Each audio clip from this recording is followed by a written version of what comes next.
Hi everyone, Easy Peps here, welcome back to my channel. It's been a while since my last tutorial. This one will be a pretty long one. I will divide it in three parts and we will create all of this Lotus Flower animation in KineFX and Houdini. This tutorial will be about the entire technical part, including all the UV preparation for texturing and shading, but we won't go over the texturing and shading part. And neither this little background effect I created. This is something we did other times during my tutorial. So, as always, starting from a Houdini empty scene, let's create a geo container and dive inside. Here we want to start to create the flowers, and the idea for now is to generate a set of lines where each line will act as the spine of a single petal.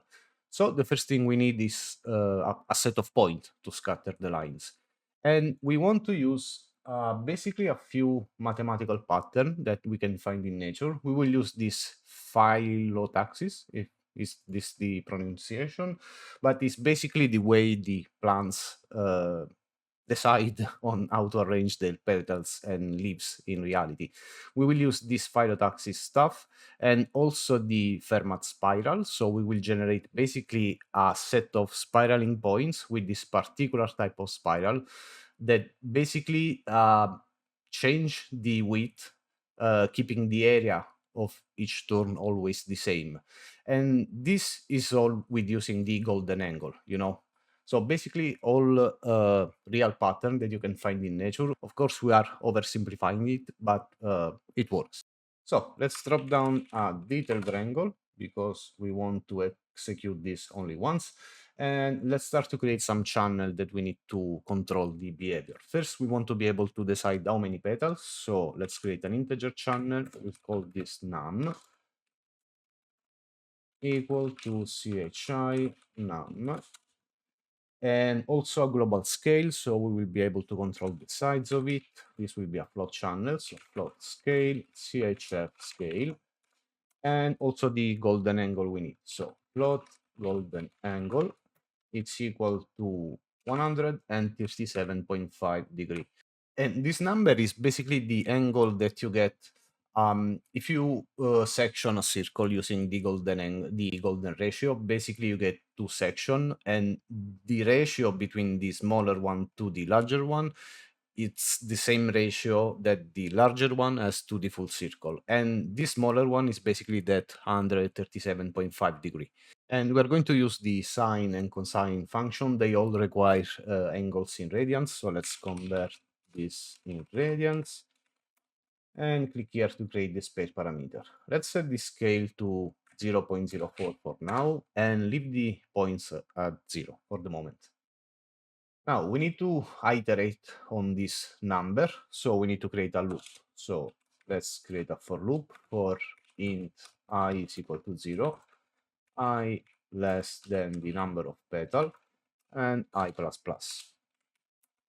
And in this for loop, we want to calculate the angle. So the final angle for the points will be, of course, I multiplied by the golden angle. Otherwise, we won't have the rotation. And for the radius, so float radius, let's just use the scale for now. We are not still applying we're not applying the spiraling thing yet. Now we need to basically extrapolate the coordinates of the points, and we're going to generate the points on the z axis. So we just need two positions. The first float x, we are going to use the cosine function on the angle we calculated, multiplied by the radius. And for the z, we are going to use the sine function on the same angle. So multiplied by radius. Finally, let's compute a vector position. So vector pos, it will be equal to set the x. We will leave the y at 0 for now and the z. So now we can use the add point function to actually generate the points. So let's create an integer int t add point 0 to the vector position we just calculated. And now if we start to increase the number of points, let me zoom in.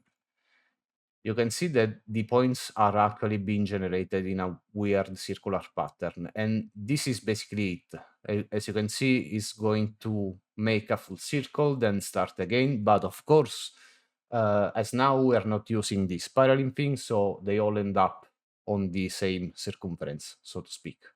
And actually, to calculate Fermat spiral is super simple. We just need to use the square root of I to calculate the radius. So we're still keeping the scale. This will act as global controller, but we want to multiply by the square root. We'll use the function of I. And now, as you can see, we have the spiraling behavior on the petals.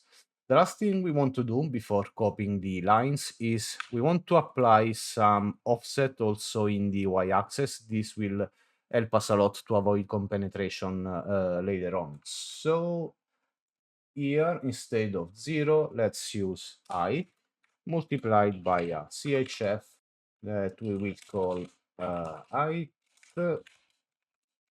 and click here. We create this page parameter. Now maybe let's put the front view and decrease this a little bit. Let's say 0.004. So we have something like this. So basically the outer petal won't get in the way of the inner one.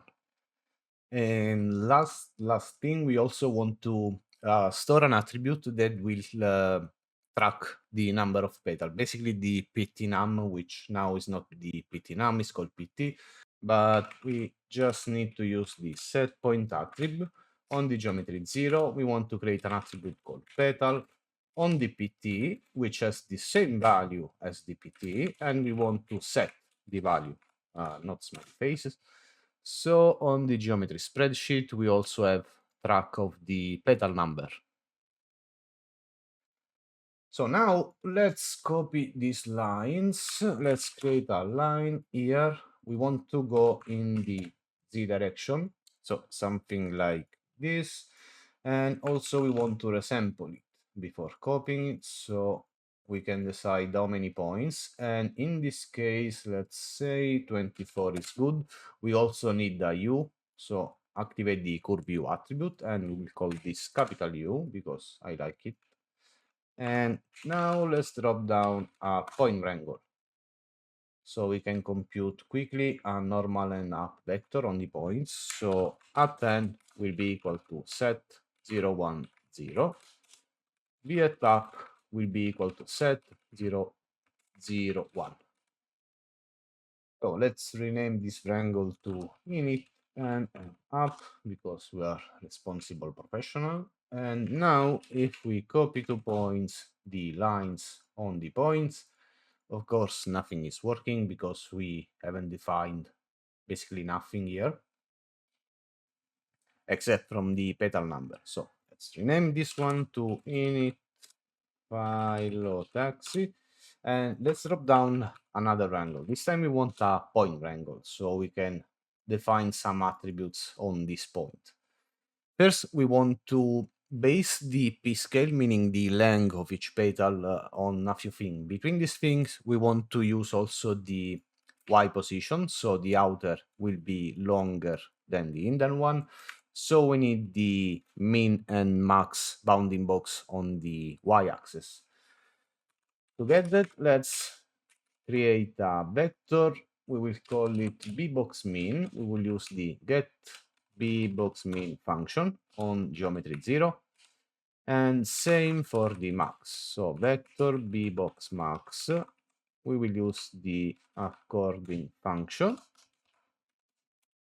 And now we need to basically fit those values. So let's compute a float variable. Let's call it nrmy for normalized y.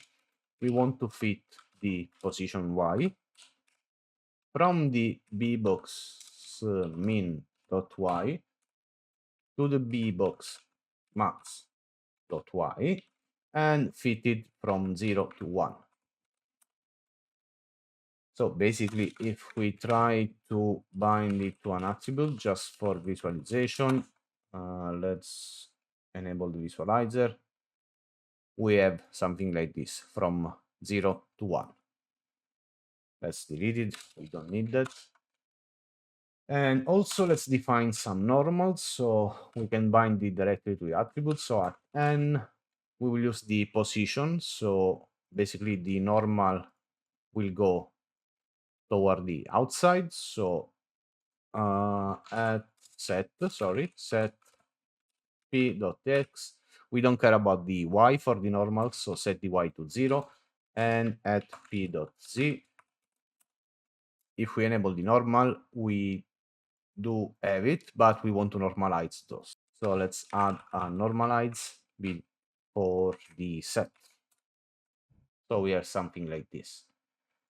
Basically now we have the orientation, but we don't have the p-scale because we still have to bind to the correct attribute. So go back on the wrangle and let's call this init attribute. And let's compute the p-scale. So let's create a float variable. We will call this p-scale.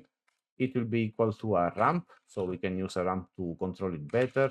We will call this p-scale, and we will use the y we just calculated. So nrm y.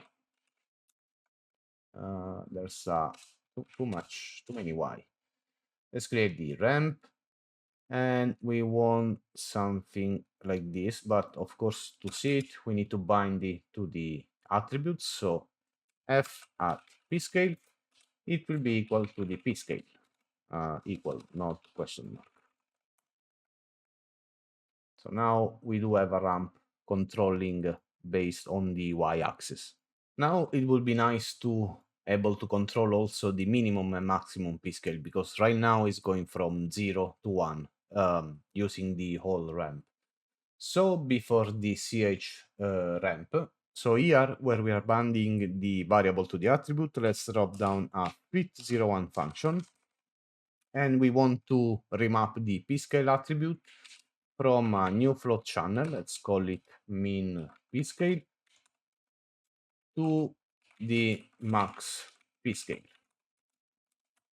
Another parenthesis, create this pair parameter, and let's say they will go from 0.5 to 1. So something like this. Now, before moving on with the actual animation that we will do with KineFX, we want to create another two attributes for this set of points. One will be the dist attribute, so f at dist, and it will be just this exactly ramp we computed for the normal y. So we can use that variable to store it. So basically, if we enable the visualizer, we do have something like this. We will use this a lot over the animation. And the other one is the actual animation value, which will be animated based on the frame and the duration that we want to set it. So let's start in reverse. Let's create an f at anim attribute. We will use the anim variable that we still don't have it. So float anim. For now, let's just use the frame. We will build it step by step. And to keep track of things, let's split this panel. I will set this to view the geometry spreadsheet. And right now, let's filter the anim value. You can see that right now it's taking just the frame because we bind it to the current frame number. So let's create also a visualizer like this. Of course, now it's already 1, so that's the maximum we can visualize with the, without remapping the visualizer range, but it's fine. What we want is an attribute that will go from 0 to 1 over the course of our entire timeline. In my case, let's say I want 25 frames per second and 10 seconds. So this will be the duration of my entire animation. And we want to use a channel to control the duration. So up here, let's create an integer variable. We will call this duration and chi duration and create this pair parameter. Let's set it to 100. It will be in frame for now. We will have a full 10 seconds of animation, but we will also include some offset. So with this 100 frame, we will basically fill this entire timeline. So to fit this value, first we want to clamp it so it won't go over 100, meaning our duration. So clamp, and we will clamp the frame between 0 and duration. So now from 1 to 100, and then it stops. And now to fit it in the way that will go from 0 to 1, we want to fit it right before binding to an attribute, and we will fit the animation variable from 0 to duration, going from 0 to 1. So now, over the course of 100 frame, we have our animation value. But right now is basically an uniform animation. All the petals are animating the same value, and we want something that starts from the outer petals going toward the inside. And we can use this normal y variable we calculated. And we want to subtract it here, where we are clamping the frame. So at frame minus normal y. And even if you can't really see it right now, just by the visualizer, you can see that the values are not exactly the same. Basically, there is an offset right now, but it's too small. So we just want to create a multiplier for this normal y variable. Let's just multiply by a new float channel. Let's call it offset. Create this pair parameter. And if we set it to something like 100, now we can really see the real animation. Basically, with this multiplier, we are tricking Houdini, let's put it like that, to think that this difference in the Y is bigger than it is. So you can increase basically the offset between the height of the petal. And I will keep this both to 100. As you can see, we are basically covering all our full timeline. So I will leave it as it is, but feel free to change all the parameters as you want. And the last flourish we want to add before moving on to the actual rig is that right now is a linear animation. We want something smoother. So all of this, we can move it like up here. So it will be cleaner.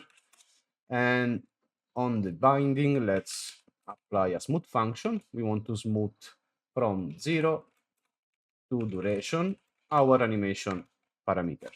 So now it has basically an ease in, ease out effect. Now, before moving on to the actual creation of the rig, I wanted to explain a little bit the idea behind it because it's not complicated, but basically we will end up with 5 different ramps to control everything. So I wanted to explain a little bit before doing it. So basically, the classic curve and roll effect you do with KineFX is always based on the U of your spine. Let's call it that way. But of course, in this case, we can't use just one ramp to control everything in the scene because we won't have any animation then. So the idea is that we will have these two main states, right? The start and the end of the scene. And the animation attribute we created will be basically the lerping factor between these two states. So let's take an example, the ending part. Basically, we want to have an angle that will decide the global bending. And we will have two ramps, one controlling the bending on the outer part and one controlling the bending on the inner part. And also, we will have a ramp controlling how this blending between the far and near is acting. So we will have more control. This on both of states. So basically what we'll have is for each state we will have an angle, two ramps, far and near, and also a distant ramp that will control the interpolation between the near and the far part. And we will use the same ramp for both of the states. So at least we can avoid another ramp. So back to Houdini. Also, I just remembered to enlarge the code snippet. Sorry about that. And let's drop down a rig attribute wrangle. In my original project, I actually have a rig doctor before the wrangle, but I don't think it's needed.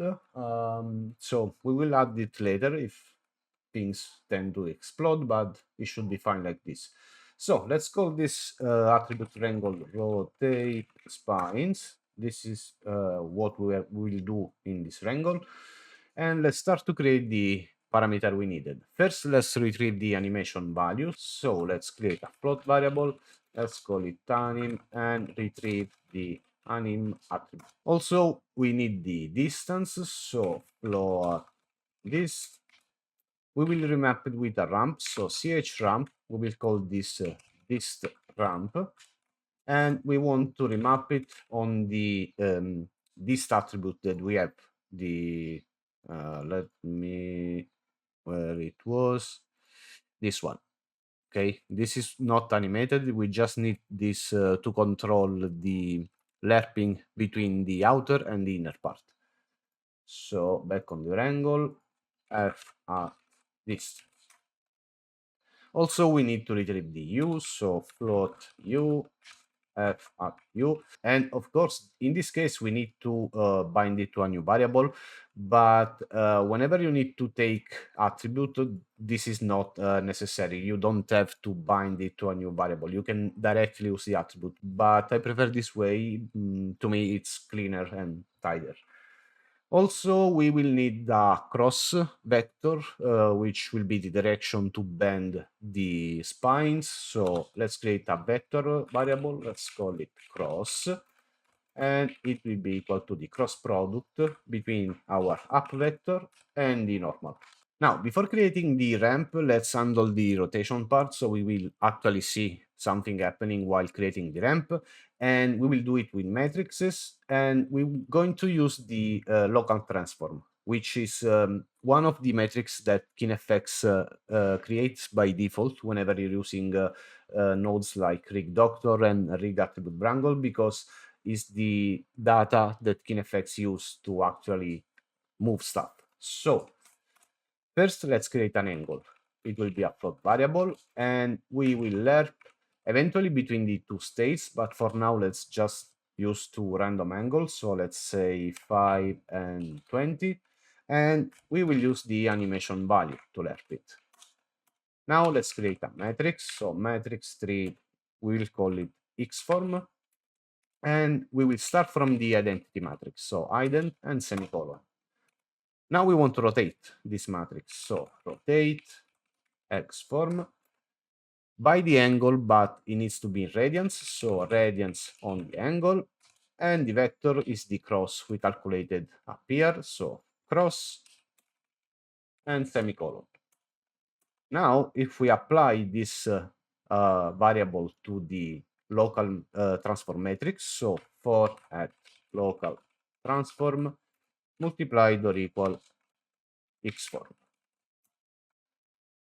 And of course, we don't have the shape because that will be defined with the ramps. But as you can see, the animation value is actually driving something. All right, we can close this. The animation value is working. Make some room here. And before the whole rotation part, let's drop down a comment. So this will be the near ramps. And as we said, we need an angle and two ramps. So float, we will call this start angle. It will be equal to CHF start angle, and float start near. This will be the ramp that will control the bending on the near part regarding the start of the animation. So ch ramp start near, and it will be based on the u, of course. So u and semicolon. Now, if we create this pair parameter, you can imagine that if we define an angle, so let's say 40 degree, it will bend from 0 to a maximum of 40. We want to be able to bend in the both direction. So to speak, this will be the 0 degree, and we want to be able to bend in both direction using the ramp. So here, where we are defining the first ramp, we actually do need to make another operation. So put a parenthesis here, and we want to subtract 0.5, close the first parenthesis, and then multiplied by 2. So basically now this is our 0, and we are able to bend it in both directions. Now let's copy this line so we can paste it and rename for the far ramp accordingly. So start UFAR, change body names, and basically these are the two ramps regarding the starting part. But basically for the LERP here, we need just one value for the start and one for the end. So we actually need another variable. Let's call it float start u. This will basically merge the two ramps together. And we want to do it with another LERP. We want to LERP between the start u near to the start u far, and we want to use the distance ramp that we are calculating and that we have control of right here. So by the distance, everything multiplied by the start angle. Otherwise, it will bend just by 1 degree. So now if we replace this 5 with the start u, you can see that we have somewhat of a control, but it's inverted. I'm tweaking right now the start u far, but it's obvious that the inner petal are moving. So basically the this ramp needs to be inverted like this. So now the u near is controlling the inner part and the u far is controlling the outer part, all considering the animation value. Basically here we will have the other ramps, so this won't be of any effect, but at the start of the animation it will be 100% on these two, because this regards the start. So let's create the other ramps, and this is not near but it's start. We can copy everything of this and just be careful to rename everything with end. So end angle, and also on the name, and rename everything else accordingly. And let's see, create this per parameter. Yes, everything seems fine, but right now this interface it's too clumsy, so let's edit the parameter interface and make it more tidy. We want two folders, one for the start ramps, and one for the end ramps. I always forget to confirm. So all the end stuff will go here, and all this start here. We can leave the this ramp because it acts on both of the states, so apply and accept. Right now is way better, so we will control the start state from here and the end from here. So let's apply the effective lerping here. We need to replace also the 20, so and u. Now we have all the control binded correctly. So let's move at the start of the timeline so we can handle the starting shape. But I just realized we made the line too short. Yeah, we still have 1 as unit length. Let's set it to 6. So now we have the length sufficient to do our animation. So for the start near, let's set the ramps to be spline. And I have a start angle of 47. So this basically will be the maximum angle that petal can bend. And we want to set it to be something like this. So I did some tweak on the ramps. Basically, I set my dist ramp to be something like this, so a little softer. And for the start ramp, with a start angle of 47, I set the near and the far like this. And for the end ramps, I set angle of 60 and this sort of interpolation on the ramps. So basically, I have this.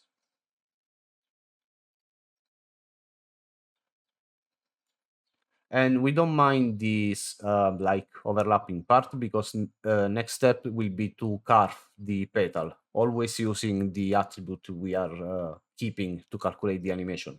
Before moving on, I want to add some sort of random rotation to the petal. Not to the starting part, because they will need to be very tight, but for the ending part, it would be nice to have some additional small angle of difference between the petal.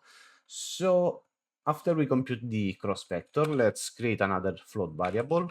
This will be round angle, and we will fit a random value based on the petal attribute we are having. So e at petal, this will generate a number from 0 to 1, and we are fitting to 0 to 10. So basically we are adding an angle from 0 to 10 to some petals. And we want to add it here, where we are calculating only the end angle, so plus round angle. So now we do have some sort of additional random factor just on the ending part.